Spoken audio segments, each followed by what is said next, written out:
중에 우리 소은 씨가 고정돼서 나오지 않아요? 괜찮아? 네. 거기? 선생님, 우리 둘 나와요? 네네. 막 인사하고 있거든요, 선생님. 네. 안녕하세요. 안녕하세요. 네, 예성님도 지금 호흡 바꾸셨던 예성님도 네. 네, 인사 나눠주시고 지금 한 4시간을 저희가 선생님하고 스터디를 했어요. 우리 여기 지금 테이블 세미나라고 선생님 그 책 요거 새로 나온 책 있는데요. 새로 쓰는 주역 강의 여기에 있는 내용 가지고 잠깐 또 얘기도 했고 뭐 호도 새로 또 받으신 분도 계셨고 그렇게 지금 네, 4시간을 하고 지금 이 시간에 하마쇼에 같이 하고 계십니다. 다들 이 계령님 일반 회원이신데 입장을 해주셨어요. 계령님은 지금 얼굴은 안 보이고 있고 모처럼 선생님 모셨으니까 뭐 좀 얘기 나눠보죠. 선생님한테 뭐 궁금한 거 질문 올려주셔도 좋고 선생님이 또 뭐 그냥 하고 싶은 말씀 편하게 해주셔도 좋고 아니면 우리 앞에 계신 또 마스터님들이 얘기하시기 편하게 또 질문을 주셔도 좋고 뭐 그렇게 한번 해보죠. 흐름 따라서 오늘 너무 말씀을 아까 많이 해주셔가지고 제가 막 뭘 또 부탁드리기가 그래요. 궁금하신 거 있으면 채팅창에 글 남겨주시거나 아예 그냥 얘기해 주셔도 돼요. 궁금하신 거 아니면 뭐 선생님이 혹시 주역 뭐 제가 올해 새로 쓰는 주역 강의를 썼습니다. 그래서 현재 2세 나갔어요. 그 1세는 한 3,000권 정도 팔았습니다.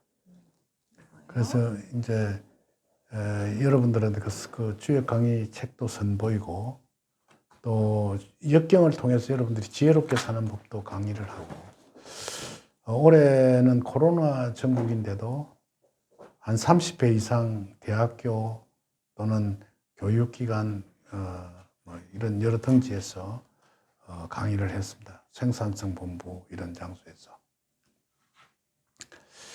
그리고 제가 서울에 둥지를 틀어서 영등포에 제 개인 사무실을 만들고 강의장은 그 강화문에 있습니다. 그 포시전 호텔 옆에 있습니다. 그리고 이제 1기 강좌를 한 5회 정도 했는데 앞으로 한 3, 4회 정도를 하고 마치고 코로나 전국이 조금 안정이 되면 제2 강좌를 준비할 예정으로 있습니다.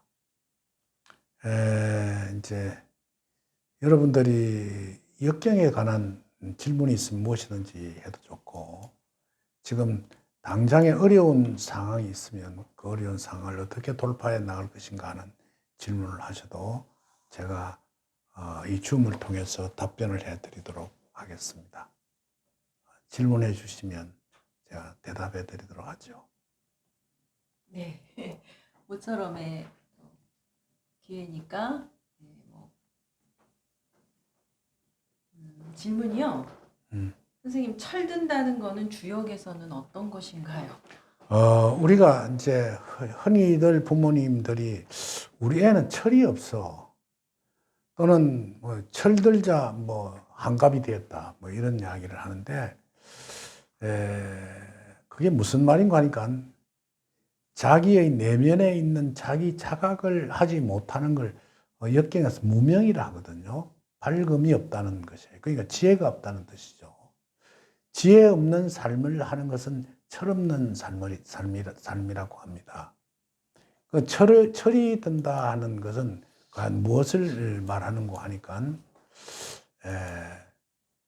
자기 자신이 어떠한 삶을 살아갈 것인가 하는 것을 확실히 내면적으로 깨닫고 행동을 분명히 할 때 그게 철이 든다고 하는데 사실은 아주 어려운 이야기입니다. 무려 철의 그 구분이라는 것은 어떤 부모는 경제력을 모르는 사람을 아무렇게나 돈을 쓰고 다니는 사람을 철없다 하기도 하고 말을 함부로 내뱉는 사람도 철없는 사람이라 하기도 하고 또 그다음에 옷가지라든지 행동가짐을 아무렇게 하는 것도 철없다는 이야기를 하죠. 그 철부지 하는 것은 어린애들을 상징하기도 합니다. 그런데 어른이 어린애 같은 짓을 하는 걸 철부지라고 하죠. 그 철이 든다 하는 것은 자기 자신을 깨닫고 자기의 삶을 자기의 이념대로 살아가는 입지를 갖추었을 때 그런 소리가 없어진다고 생각을 합니다.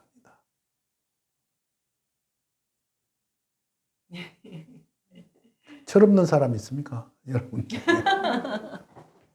다 철없지 않나요?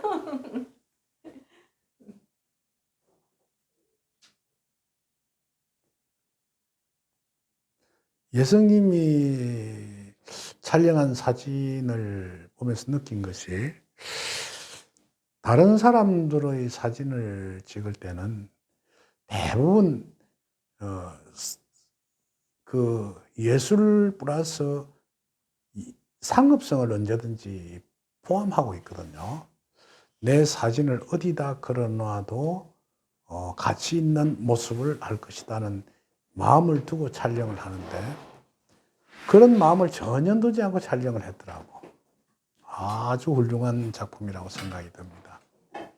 근데 과연 그러한 사진, 개인적인 인물을 누가 매입을 해서 자기 방에 걸 수 있는 용기를 가진 사람이 있을까? 그게 그 사진을 보는 내내의 내 머릿속에 감돌았습니다. 훌륭한 작품을 했다고 생각이 들고 다음에 네팔전을 할 때 저도 한번 가보고 싶습니다. 여행, 네. 5월 달에. 5월 달에 네, 5월에 여행. 장흥미술관에서 합니까? 네. 그 장흥 출신의 미술가가 하나 있는데 그 박진화 화백이라고 그분하고 같이 한번 가보도록 그렇게 하겠습니다. 그때가 되면. 장흥 더 갤러리네요. 아, 정해지셨네요, 이것도. 아, 네, 네. 네, 5월 달에 또 장흥으로 네, 우리 예성님의 사진전을 보러 가보겠습니다. 저는 이제 그 선생님하고 한 15년 전에부터 주역 강의에 대해서 조금씩 이제 선생님을 초청해서 얘기를 듣고 그렇게 했어요. 이제 그때 굉장히 인상에 그 남았던 것 중에 하나가 선생님 그 왜 가까운 사이일수록 어떻게 왜 그 보고 요리를 하듯이 그 참 굉장히 그 말씀 한번 좀 해주시면 우리는 지금 다들 이제 이런 거든요.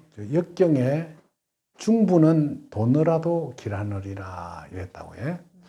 그 중부라는 것이 뭐냐면 가운데 중자, 부자, 뜰부자인데 그걸 옛날에는 믿을 신자를 그렇게 썼습니다. 그러니까 제일 믿을 중이라는 것은 좌도 아니고 우도 아닌 중간을 말하거든요. 우리 중용지덕하는데 정말 진심으로 믿을 수 있는 사람에게는 말이에요.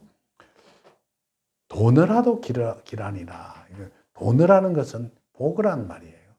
복을하야 길하니라 이랬는데 이게 무슨 말이냐면 우리가 복하면 독 있는 고기입니다. 그게 무슨 뜻이냐 이러면요. 그거 아주 간단해요. 여러분들이 시장에서 고등어 한 마리하고 보거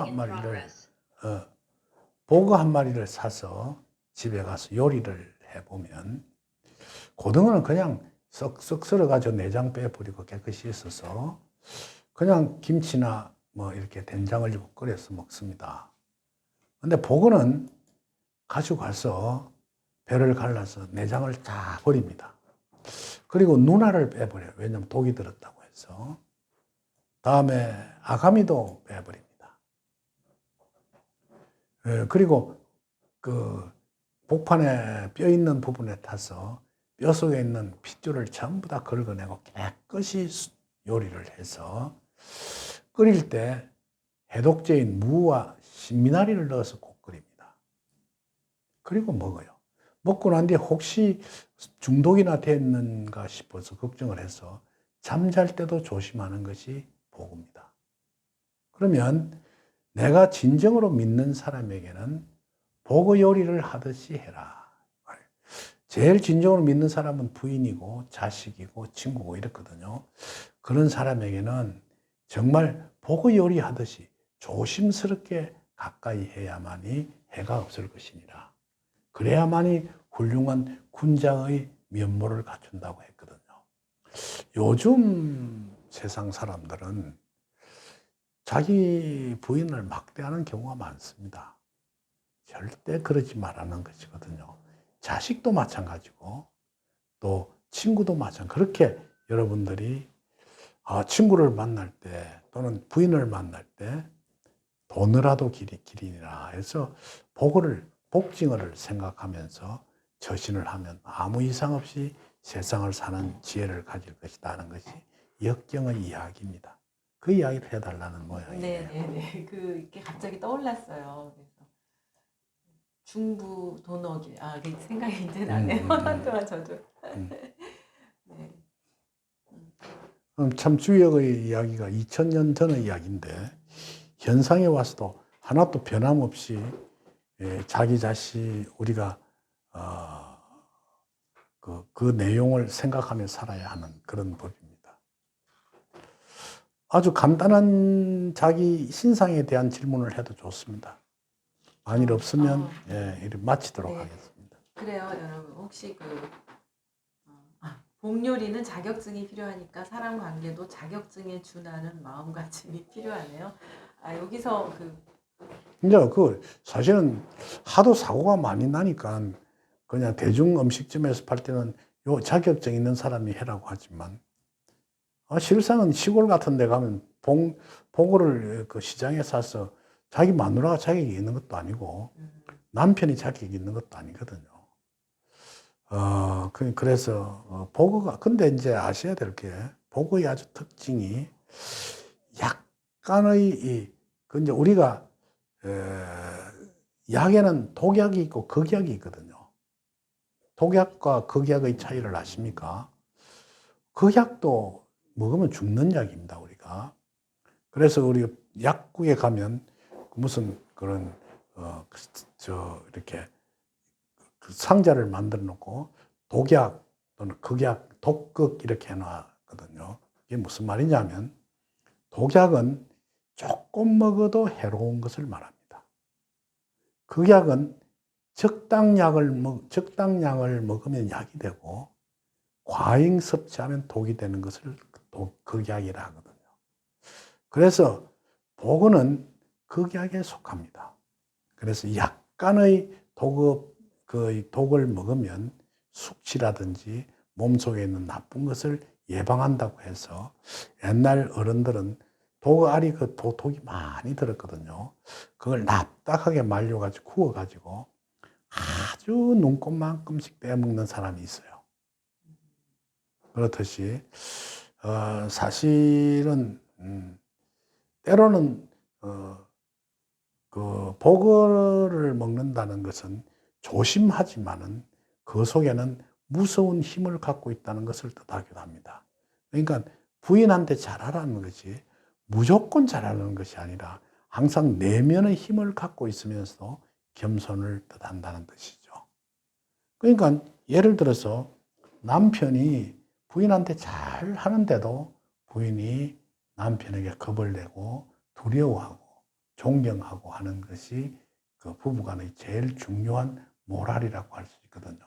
자식하고의 관계도 그렇고 친구하고의 관계도, 형제하고의 관계도 그렇습니다. 무조건 순하고 무조건 머리를 숙이면 그건 일종 굴종밖에 되지 않거든요. 그런 굴종의 단계를 벗어나서 자기의 이념을 가지고 살아라 하는 그런 뜻이기도 합니다.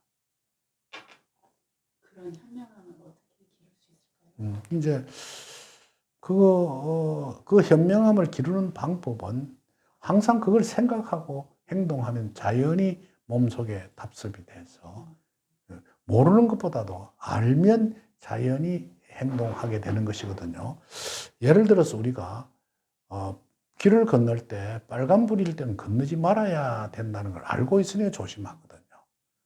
근데 그걸 만일 모른다고 하면 무조건 걷는다고요. 그러니까 조금 전에 내가 설명한 것을 여러분이 듣고 숙지하면 자연적으로 그러한 것이 몸에 배어서 행동 속에 나타나는 법이니까 그걸 꼭 무슨 수행 속에 열라는 것이 아니거든요. 우리가 학교에서 도덕 시간에 공부를 합니다. 그러면 그걸 행동으로 옮기는 것은 공부를 해놓으면 자기 자신도 모르게 행동으로 옮기는 것을 말합니다. 예를 들어서 학교에서 영어 회화를 배운다고요. 근데 뭐 잃어버리고 살다가 갑자기 외국인을 만났을 때 자기도 모르게 그 영어가 입속에서 나오는 것 같은 것이 알면 행동하게 된다는 것, 즉 knowledge is action이라는 그런, 그러니까 즉 지식은 행동을 유발한다 하는 그런 칼빈슨의 그 이야기와 같은 것이라고도 할 수 있습니다.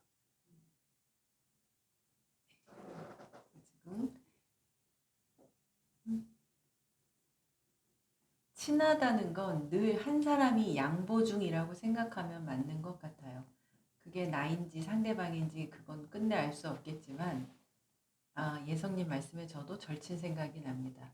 그 위에 그러니까 얼마 전에 친구와 이야기하면서 의견이 좁혀지지 않는 게 있었는데 예성님은 친하면 친할수록 선생님 말씀처럼 더 조심하고 아껴야 한다는 생각을 하는데 그 친구는 친할수록 섭섭함을 느끼는 양이 더 크기 때문에 그랬다. 근데 이제 아셔야 될 게, 대화를 하는 중에 상대가 고집을 부릴 때, 자네 말도 일리가 있어. 라고 이야기를 양보해버리면, 그때는 그 사람이 딱 승리한 것 같이 보이지만, 실상은 마음속에, 저 친구가 가지고 있는 내면의 자기 주장이 있을 것이라는 생각을 하게 되거든요. 막 그 다투어 가지고, 굴복하지도 않는데 굴복한 것처럼 만드는 것보다도 양보의 미덕 속에 승리를 하는 것, 그걸 겸의 도리라고 합니다. 그게 역경에도 나옵니다. 네. 선생님, 주역에서 말하는 참된 우정은 무엇인가요?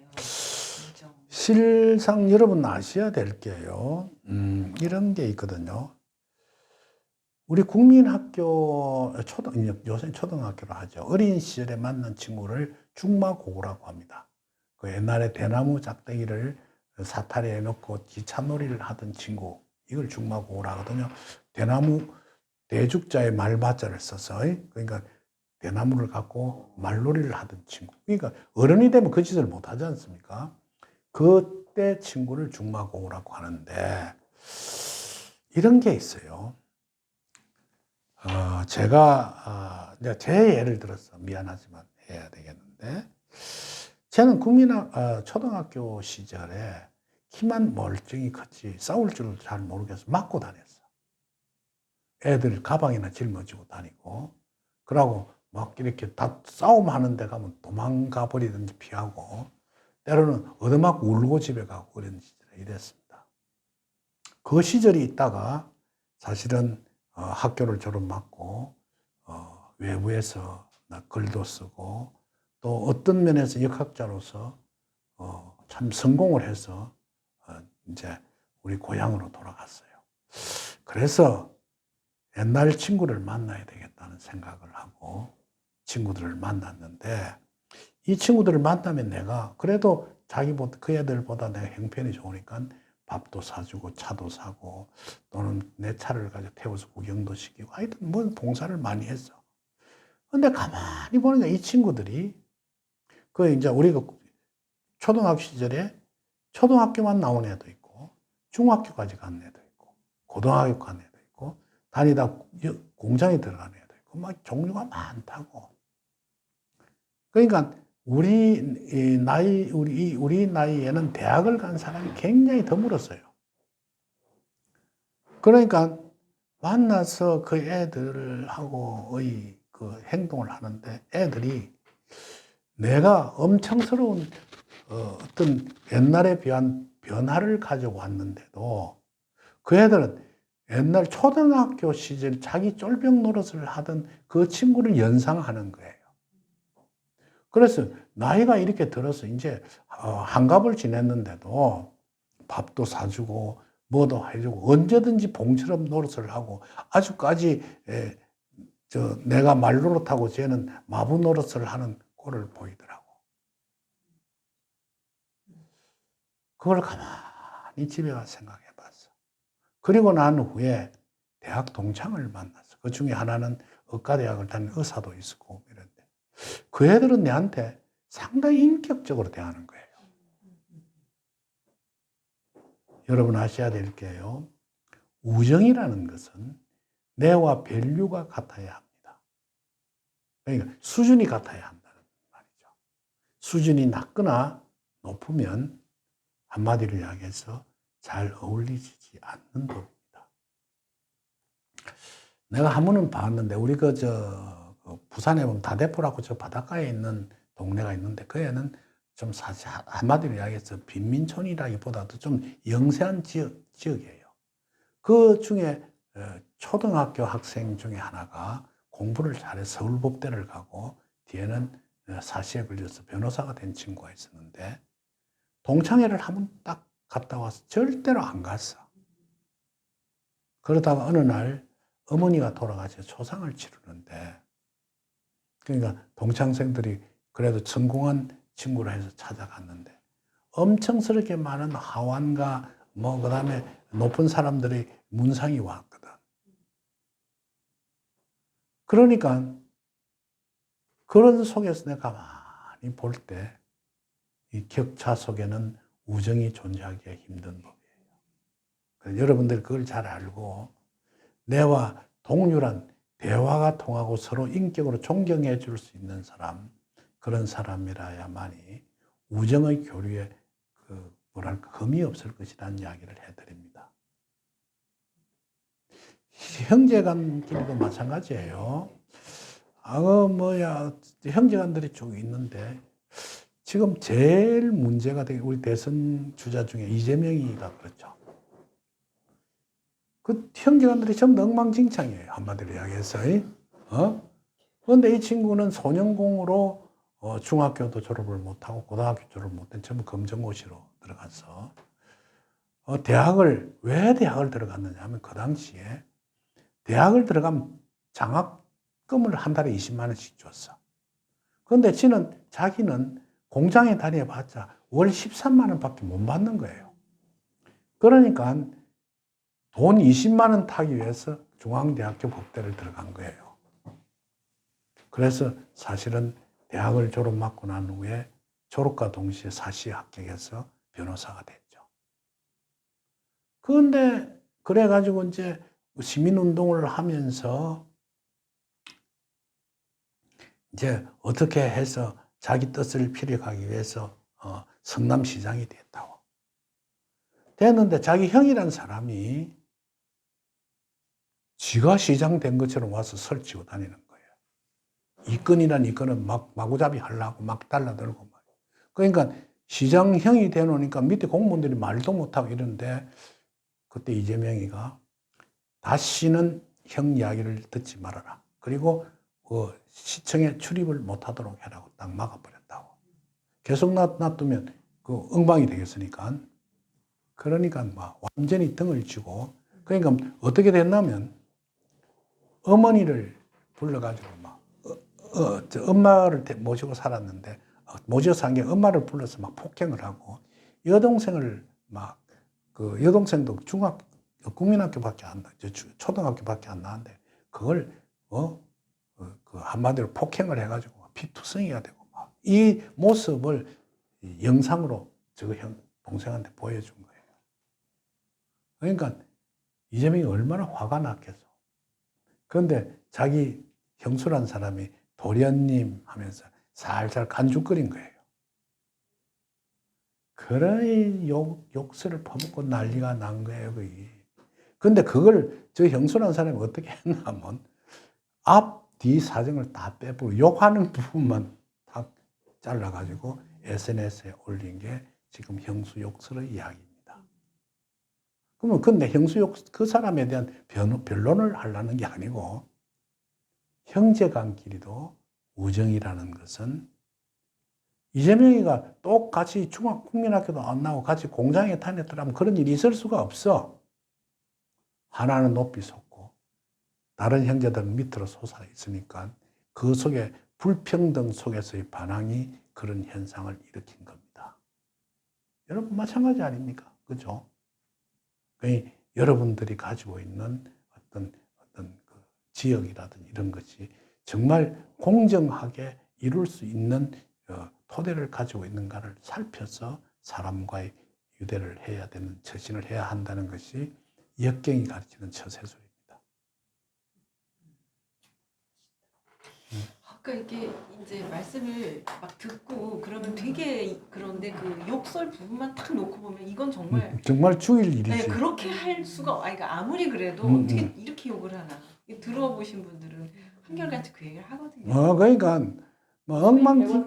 배웠다는 엉망. 그러니까 그런데다가 형수란 사람이 이제 못 사니까 동생이 시장 아닙니까, 그죠? 그럼 그 안에 이익되는 게 많아.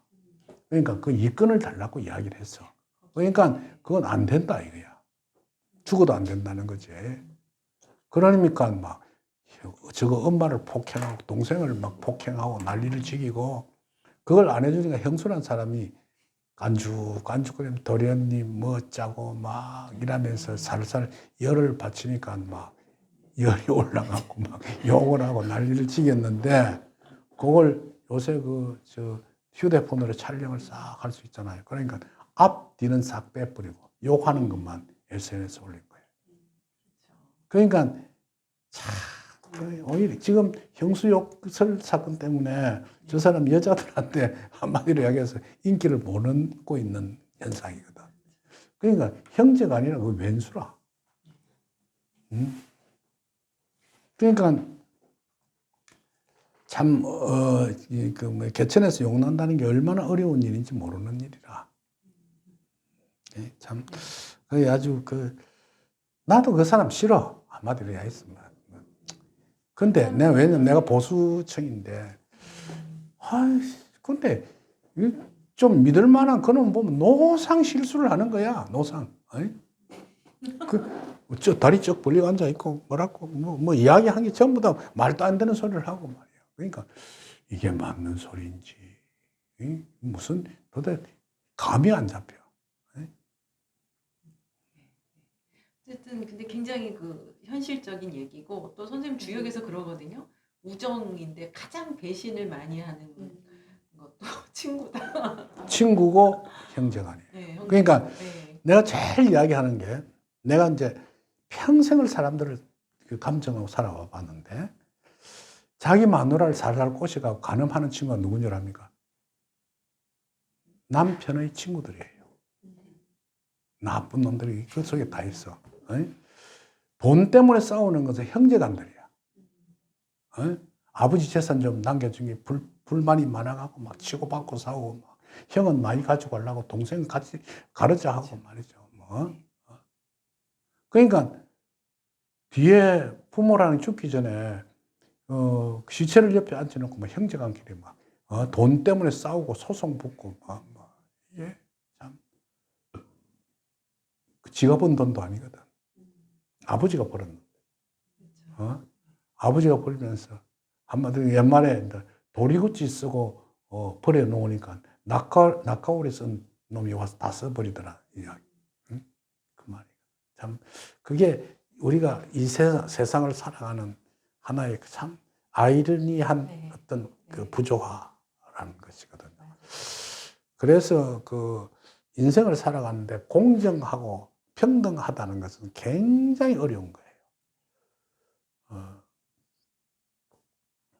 요번에 그 이재명이하고 그 대화한 마이클 교수의 이야기도 공정에 대한 이야기도 했지만 공정은 해법이 없어.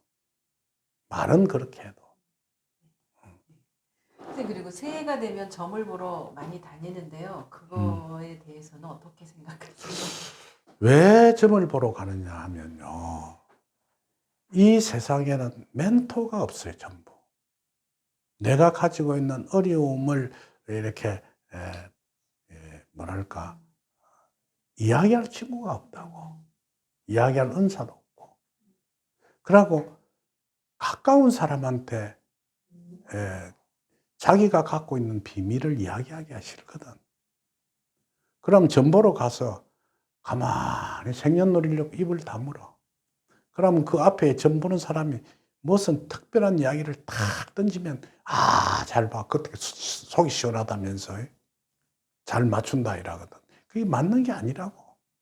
그러니까 여러분들이 멘토링을 받고 싶으면 본인이 가지고 있는 가슴 속에 있는 모든 것을 이야기할 수 있는 인격을 가진 사람을 찾아라. 그 다음에 선지자라고 하죠.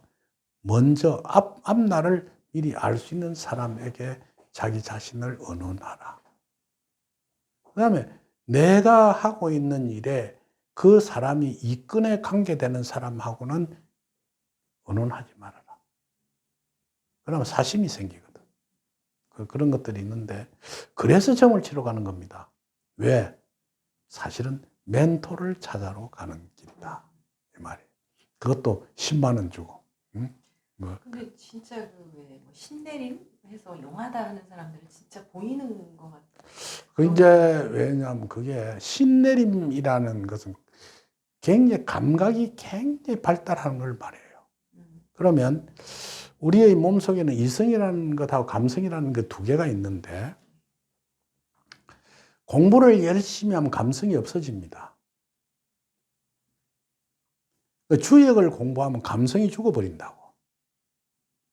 이걸 갖고 맞추려고 한다. 예를 들어서 내가 옛날에 명리학 강사를 하는데 우리 제자 중에 한 놈이 막 점을 잘 쳐가지고 돈을 잘 버는 놈이 있는데, 지가 감각적으로 거짓말을 하던 이래갖고 막 아주 봤는데, 그게 불안하거든. 그러니까 생년월일을 가지고 사주보는 걸 배우러 왔어. 그래, 갑자 얼축을 가르치고 난 뒤에 일말 하나도 모르는 거예요. 왜? 감성이 죽어버려서 그렇다고. 그러니까 그 신내린 사람들을 자세히 살펴보라고. 그게 글도 모르는 사람이 많습니다. 그러니까 글을 아는 사람은 이성이 발달하기 시작한다고. 그러니까 역경은 무슨 말이냐면 이성과 감성을 골고루 발달시켜서 조화를 이루는 것, 그게 앞날을 보고 선지를 만들어내는 길이라고 하는데, 그 참 어려운 이야기예요. 그러니까 신내린 사람은 감성을 갖고 이야기를 하거든. 어떤 육감 같은. 그러니까 이제 신내리 갖고 점을 잘 친다는 사람한테 시험하러 가는 방법이 있습니다. 딱 들어가면서 인연이는 안 맞아 하는 마음을 자꾸 주면서 한번 보세요. 전부 틀리는 소리를 한다고. 그러니까 감성의 테레파시를 그 사람한테 주기 때문에 그걸 받아서 이야기하는 것이거든. 그게 앞날하고 별 상관이 없어. 그런 거예요. 그러니까 난 그 역경 강좌를 할 때 맨 마지막에 정문적답을 하거든. 물어보면 적시 대답한다고. 근데 사실은 잘 못 물어봐. 그 속에서 내가 어떻습니다, 어떻겠습니까? 내가 그 강주 그 북구청에 가서 강의를 하면 한 300명 정도 모이더라고. 이 2층으로 돼 있어. 2층에 시커먼 할맛이 하나가 딱 손을 들더만, 선생님, 내 언제 시집 가겠소? 이라는 거예요. 나이가 60이 넘은 사람이. 그때까지 시집을 못 갔던 모양이에요. 못 가겠어. 사람이 엄청 크고 시커멓고 막 이상해. 그래서 그 사람에 대한 이야기를 했어. 마찬가지로 그러니까 얼마나 그 강의하는 속에 웃음이 터졌는지 몰라, 그게. 그런 것도 있듯이, 여러분들이 앞날을 점을 치려고 하거든. 이성을 버리고 감성을 가지고 와라. 근데 그러면 그게 안 맞아, 잘. 그 현상은 맞아도. 그러니까 이성적인 역경을 공부하고 감성을 충분히 살려서 하라. 그게 배움으로서도 가능한가요? 응? 그게 배움으로서도 가능한가요? 배움으로 가능한데 천부적으로 타고난 사람이 있어요. 그 감각을 아주 어린 시절부터 갖고 있는 친구가 있어요. 사람에게 여러 종류가 있듯이. 도저히 안 되는 친구가 있어. 근데 한 번은 내 아는 사람 중에 여자가 약초 장사를 하는 분이 하나 있었어. 근데 남편이 팔이 하나 없어. 어떻게 공장에 다니는데 손을 하나 끊어버렸어. 그래갖고 마누라가 버려주는 데를 먹고 사는 거예요. 그게 불쌍해서 저놈을 내가 이 사주를 가르쳐주고 갖고 밥이라도 먹도록 해줘야 되겠다 싶었어. 지금 마누라한테 내한테 공부하러 오라고 시켰어. 그러니까 마누라가 얼마나 좋아하는지 모르는 거야. 매일 집에서 빈들빈들 밥이나 먹고 손이 없으니까 짝도도 잘 못한다고. 그렇잖아요, 그죠? 그러니까 이게 뭐 하여튼 그런데 마누라가 굉장히 사람이 착해가지고 남편 버리지도 못하고 사는데 내가 이 사주 배워가지고 손님을 받으면 그 얼마나 좋겠어. 그래가 와서 이제 이렇게 가르쳐 주는데 이런 맹탕이라 아무리 머릿속에 넣어줘도 모르는 거야. 그래서 내가 자네 안 되겠다. 나는 솔직히 이야기해서 어릴 때부터 내가 타고나서 그런지 몰라도 하나를 가르치면 10개를 알았어. 이 역학에 관한 거라. 그런데 뭐 다른 건 잘 모르겠는데 그것만 보면 막 머릿속 쏙 들어오는 거예요. 그래서 느낀 게 뭐냐면 그 주역에서는 전생의 이야기를 안 하는데 전생에 내가 이런 공부를 한 사람인 것 같아. 그런 걸 느꼈다. 지금 질문이 주역과 끌어당김의 연관성, 상호 보완이 있나요? 오늘 첫 하마쇼에 주역에 대한 이해가 없다 보니 이야기가 어렵게 들립니다. 오늘 그러니까 우리 회원이 아니고 일반 분이 이제 오셨어요. 그러니까 끌어당김하고 주역이 어떻게? 끌어당김의 법칙은 제일 중요한 것은 믿음의 법칙입니다. 예를 들어서 내가 성공할 수 있다는 믿음을 가지고 세상을 살면 그게 성공할 수 있다는 것이거든요. 예를 들어 환자가 몸이 아픈데 난 틀림없이 낫을 것이라는 신념을 가지면 병이 낫게 되어 있는 것 같은 겁니다. 예를 들어서 나는 앞으로 5년 이내로 집을 살 거야 하는 살게 된다 하는 확실한 믿음을 가지고 그 믿음 속에서 움직이기 시작하면 집을 사지는 거예요. 그게 역경에서도 그 말이 제일 먼저 나와. 그러니까 역경에 보면 믿음이란 유부가 제일 많이 나온다고. 그러니까 여러분들이 나는 잘 될 것이라는 확실한 믿음을 가지고 세상을 살면 그걸 이겨낼 수 있다는 이야기가 바로 끌어당김의 법칙과 같은 겁니다. 그러니까 밀리지 말고 끌어당기며 세상을 살도록 하세요.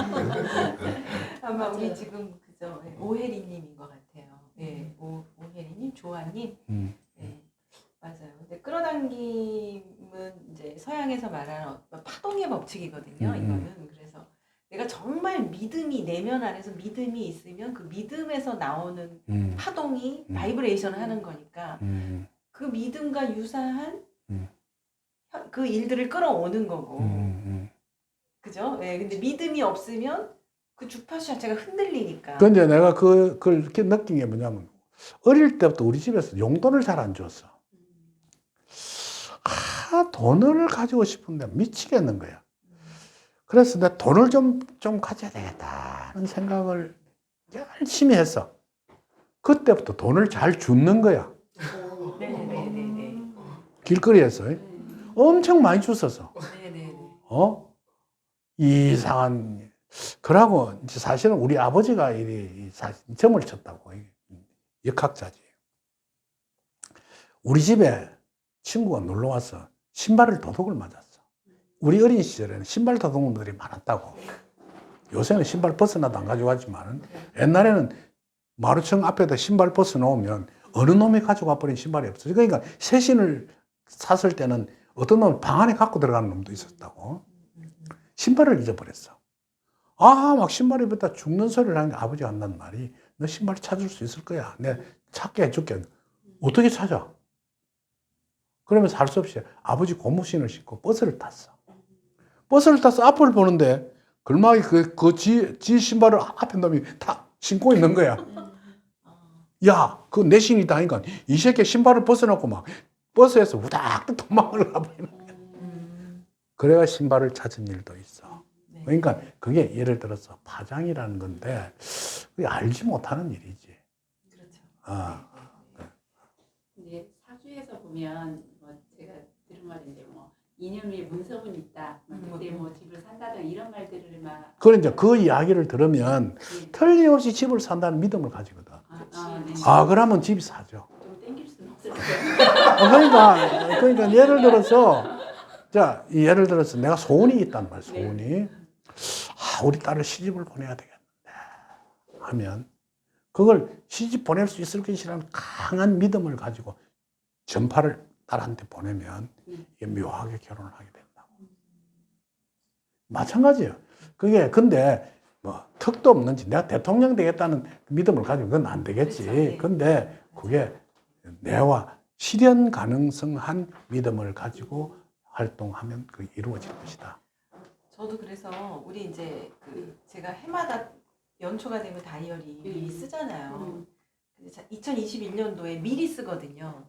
2021년도가 시작을 할 때 쓰는데 이거를 내가 2021년도 끝날 때 이게 참 이루어져서 너무너무 내가 운이 좋았다라고 미리 거기에 주파수를 맞추고 쓰거든요. 이거를. 그러면 이제 그 중에 하나가 저도 지금 우리 아들이 되게 직장이 바쁜데 시간이 너무 애가 바빠요. 시간이 늘 없어가지고 그래서 제가 여기에 진일이가 시간 여유가 있는 직장으로 옮긴 일, 그러니까 미리 그냥 옮겼다 생각하고 쓴 거예요. 근데 이런 걸 쓸 때는 그냥 편안하게 써져요. 그러니까 파동으로 치면 이걸 뭐 믿어야지, 뭐 100% 믿음해서 강하게 사실 느낌으로 치면 오히려 좀 힘이 빠지고 그냥 되게 자연스럽게 써지거든요. 근데 아니나 다를까 얘가 스카웃이 된 거죠. 그냥 그래갖고 얘기하더라고요. 엄마 내가 스카웃이 돼서 제일 좋은 게 시간이 여유가 생겼어요. 딱 얘기를 하는데 속으로 웃은 거야 나는. 내가 썼었어 이제 속으로. 근데 되는구나 그런 거죠. 그래서 그렇게 끌어올 때는 막 내가 애쓰지 않아도 되게 자연스럽게 그게 그래서 지금 예를 들어 집을 빨리 끌어오고 싶다 이거는 지금 파동으로 치면 아직 안 이루어졌다는 거거든요. 그러니까 어떻게 이거 훈련을 하는 거냐면 그러니까 뭐예요 지금 그 훈련은 이 상태를 벗어나고 싶은 게 목적이에요 아니면 그러니까 지금 상태에 내가 지금의 이 패턴을 벗어나려는 노력을 하는 게 내 목적인지 아니면 이미 벗어나서 행복한 만족감을 누리자는 게 목적인지. 실상은 꼭 구입을 해야 되냐 하면 그런 간절함이 그렇게 크진 않는 것 같아요. 그죠. 전월세라도 있으면 돼. 그죠. 그러니까 당장 네. 어떻게 훈련들을 하냐면 사람들을 가만히 들여다보면 이 상황을 벗어나야지 네. 하는 훈련이에요. 보면 그래서 감사일기를 이걸 벗어나야지 하는 의미로 쓴다거나 그렇게 꿈노트를 쓰거나 그렇게 명상을 하는 거는 파동으로 치면 지금 벗어나야지니까 아직 그 안에 있는 파동이라는 거예요. 근데 최종 목적은 뭐냐? 이미 내가 벗어나서 아까 뭐 어디든 그냥 애들하고 즐겁게 사는 게 내 목적이잖아요. 그럼 즐겁게 사는 거의 주파수는 그게 즐거움이거든요. 지금. 그건 된 거. 그렇죠. 크게 걱정 없이. 그럼 걱정 없을 일들이 내가 내보낸 걱정 없음 파동하고 유사한 일들이 알아서 펼쳐지죠. 그래서 요거는 아까 우리 처음 오신 분 때문에 좀 얘기를 보충을 하자면 내가 진짜 느끼고 싶은 내 그 감정이 뭔지를 명확히 잊지 말아야 돼요. 그걸 느끼려고 하는 건데 훈련에 포커싱이 맞춰져요. 특히 방법론 하는 사람들. 그래서 끝도 없이 아침마다 확언하고 명상하고 노트 쓰는 거를 굉장히 이거를 그러니까 지금의 상황을 벗어나기 위한 수단으로 하는 한은 아직 못 벗어나는 거죠. 파동은 전혀 일치가 안 돼 있으니까. 네네. 그래서 처음 오신 분 혹시 도움이 되셨기를 바라고 선생님의 책 꼭 읽어보겠습니다. 주역 강의 책이고요. 질문 하나가 들어왔는데요. 선생님 솔직한 질문 하나 드리겠습니다. 저는 어려운 가정 환경에서 자라면서 힘든 일을 많이 겪었습니다. 그러다 보니 비자발적 성장을 많이 하게 되었는데요. 직장에서 순탄하게 잘 자란 직원들을 볼 때 부럽기도 하고 좀 얄미울 때가 있습니다. 마음을 어떻게 가져야 할까요? 이제 왜냐면 주역의 두 번째 장이 상생의 장이거든요. 상생의 장은 어떤 것이 있는가 하니까,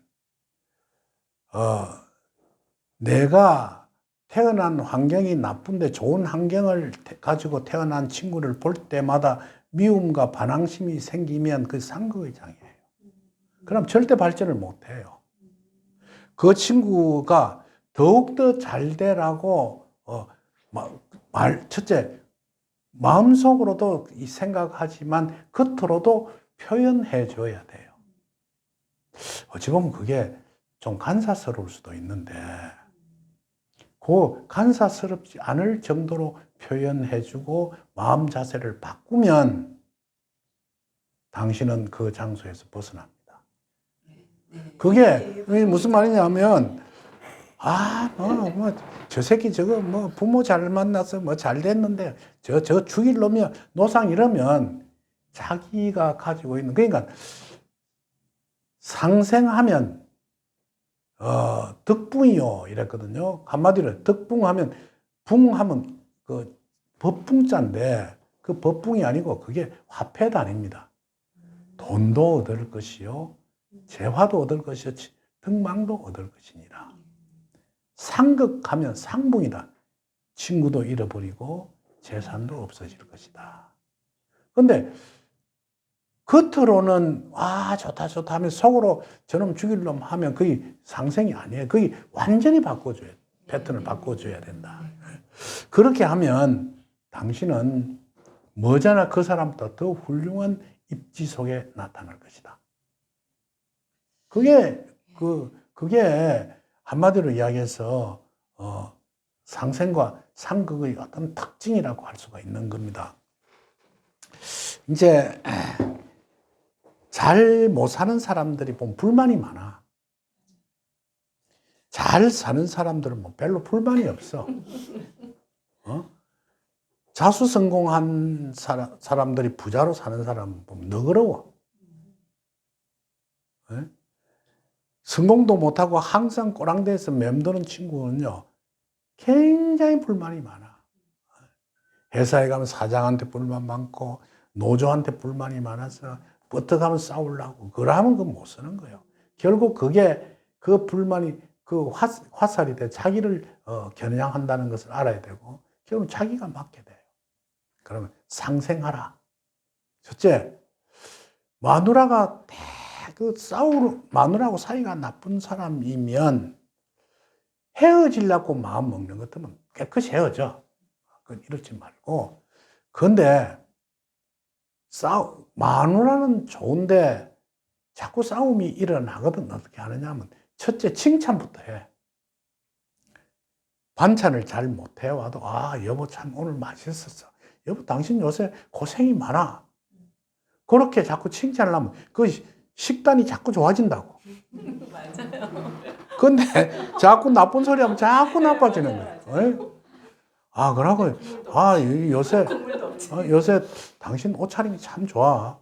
그러고, 이렇게 칭찬을 하면 그 사람이, 그러고 뭐렇게 이야기하냐. 여보, 살 날도 얼마 안 남았는데, 치사하게 살지 말고, 멋있게 살아봅시다. 요렇게 자꾸 좋은 이야기를 끌고 가면 화합의 장이 이루어지는 거예요. 그런데 마누라 보기엔 재떨이 가져와. 담배나 뻑뻑 피우겠다. 자자. 닭 돌아서 자고 그 다음날 가쁘고 이러면 이게 완전히 개판되는 거예요. 그 입을 갖고 하는 거 전부 공짜인데 그거 왜 못하는지 모르겠어. 돈 드는 거 아니잖아 그게. 그러니까 외국어로 하라는 것도 아니고 한국말로 하라는 건데 돈도 안 들고 제 말이요. 그런데 그 조금 전에 질문이 어렵게 산 사람일수록 너그러워야 돼. 그래야 그 입지 속에 올라갈 수가 있어. 항상 당신이 어려운 환경 속에 그대로 멈추어 있고 싶으면 마음대로 하라고. 저희가 하라 마라 10계명에도 그게 있거든요. 그게 파동 때문에 그러니까 너무 지금 똑같은 거죠. 그러니까 내가 파동은 뭐냐면 감정에서 내보내는 파동이 제일 강해요. 음. 그러니까 생각은 음. 그래 축하해 했는데 여기서 만약에 내가 지금 불이 난다 그러면 이 에너지가 더 강한 거고 또 열불 날 일, 또 화날 일을 내가 또 끌어오는 거기 때문에 결국 나를 위해서 예, 얼마든지 내일이라고 생각하고 칭찬해주고 같이 응원해주고 그걸 이제 주역에서는 상생이라고 표현을 하는데 훨씬 좋네요. 그게 더 있어 보이네요. 같이 이렇게 만남이 오히려 더 이해하기가 더 쉽다고 해야 주역하고. 되나? 주역하고 네. 이제 끌어당김이 같이 이렇게 풀이를 해주니까 음. 더 이렇게 더 현실적으로 확고하게 예, 느껴져요. 이론적으로 음. 뒷받침되고. 저도 그 작업을 그래서 선생님하고 우리 마스터님들하고 같이 주역을 좀 더 스터디를 해서 한국식의 어떤 K 주역 이런 것들을 지금 시대에 맞게 펼쳐내보는 거는 도전해 볼 만할 것 같아요. 네, 네, 네. 네. 바로 진이는 하마님들 끌어당김의 법칙을 통해 모두 힘들이지 않고 이런저런 일 다 잘 이루는 내년이 되었으면 합니다 하고 선생님 새해 덕담 네, 해달라고 그리고 우리 덕담 좀 나누고 그 전에 그 연말 그러니까 제가 올해도 했지만 그 새해 그러니까 이루어졌다 생각하고 이미 한번 2022년 운이 좋게 이루어진 일들 이렇게 미리 정하고 저는 올해는 보니까 15개를 썼거든요. 너무 기분 좋게 써줬어요. 전에는 50개 했는데 지금은 그렇게도 이제 뭐 별로 끌어올 것도 없는 것 같아요. 15개를 쓰면서 정말 너무 기분 좋게 썼고 이미 그러면 이제 또 다른 그 평행 세계라고 하잖아요. 그런 거는 만들어 나가는 거니까 그 뒤에 훈련은 뭐 얼마든지 같이 하면 되는 거고 우리 올해 가기 전에 또 한번 2022년도 끌어오고 싶은 것들 미리 한번 당겨서 써보시면 좋겠습니다. 그러고 부탁하고 싶은 이야기는 점 보러 다니지 마세요. 가서 나쁜 소리 들으면 김팍 세고 그 해 엉망된다고. 그럼 어떻게 하느냐? 나는 올해 잘 될 거야 하는 마음을 가져라. 그러니까 나는 올해 틀림없이 잘 될 거야. 그러고 좀 마누라가 맛없는 밥을 해주더라도 맛있다고 생각하고 회사에 가서 무슨 나쁜 일이 생기더라도 아주 기분 좋게 일하고 하여튼 그러면서 이 상극을 상생으로 바꾸어 나가면 네, 그 뭐 뒤에 가서 다 좋은 일이 발생한다. 나가서 그대 그 점치러 가고 돈 주고 나쁜 소리 듣고 왜 나쁜 소리 한 줄 알아요? 그 점쟁이 돈이 없으니까 부적 팔아먹으려고 나쁜 소리 한다고. 왜 그런 소리를 들어? 그래, 하지 마라. 그러면 상생으로 우리 네. 상생 그래서 네. 서로 살려주는 네. 그 상생의 법칙은 첫째 말부터 시작한다. 말로 좋은 말부터 한다. 좋은 말은 좋은 마음을 가지게 되고 행동으로 옮겨지게 된다. 네. 끌어당김하고 주역하고 궁합이 좋은 것 같아요. 진짜. 네. 그렇습니다. 어쨌든 동양의 인연인 것 같아요. 동양의 고전이고 또 시크릿은 서양이기도 하고 우주적인 것들 얘기하고 있는데 주역이 우주를 얘기하잖아요. 그렇죠. 그래서 아마 상통하는 것 같은데 그 부분을 우리가 현대 시각으로 잘 풀어내면 재밌을 것 같은 기대가 됩니다. 네, 생각이 듭니다. 자, 이제 시간 금방 갔네요. 네. 야, 하마쇼 또 1시간 좀 바로. 그냥 가버렸네. 네. 그래서 다들 지금 덕담을 해주십니다. 오늘 너무 쌍따봉 모두 술술 풀리세요. 예, 여기 오시는 분들은 다 그렇고요. 아마 8년간 대운이 나실 겁니다. 앞으로. 그러고 기분 좋은 생각을 가지면 얼굴도 좋아진다고. 그럼요. 왜 나쁜 생각하면 얼굴부터 짜증스러워져. 그리고 만나는 사람도 기분 나빠지고 그런 거야. 자꾸 얼굴 봤을 때 와, 뭐 요즘 잘 나가나 보다 이런 얼굴이 나와야 되거든요. 우리가 했던 거 그대로 지금 맞아요. 주역에서 얘기하고 있습니다. 상대방 칭찬하면 바로 나에게도 나의 이루어질 그대로. 거다. 네. 그러니까 우리 좀 철저하게 우리 올해 안에 내려놓자고요. 그런 마음들은 좀 부정적인 것들 이런 거 뭐 있다 아니면 또 마음속에 누구한테 이런 좋은 말 좀 전하고 싶었다 이런 생각이 들면 바로 그냥 올해 안에 다 끝내시고 풀 거 풀고 가볍게 예, 그러니까 새해를 올해는 맞이해보시죠. 첫째 용렬한 마음을 가지지 마라. 네. 예. 꼴짜반 생각하지 말아라. 다 그냥 예, 네. 오케이. 네. 격리 중에 힐링하고 갑니다. 남은 기간 잘 이겨낼 수 있을 것 같아요. 감사합니다. 네, 고맙습니다. 지인님. 네, 네. 자 그러면 우리 미소님도 네. 네. 자, 선생님께서 너무 좋은 말씀 해주셔서 저는 딱히 뭐더 1년간 네, 늦을 말씀 없고요. 지금 미소가 지금 또 천안으로 이사를 갔어요. 전에처럼 막 자주 오진 않지만 그리고 뭐 전혀 일하는데 크게 뭐 그런 거는 없어요. 또 오늘 하마쇼를 위해서 또 같이 참여했습니다. 미소님의 덕담 해볼까요?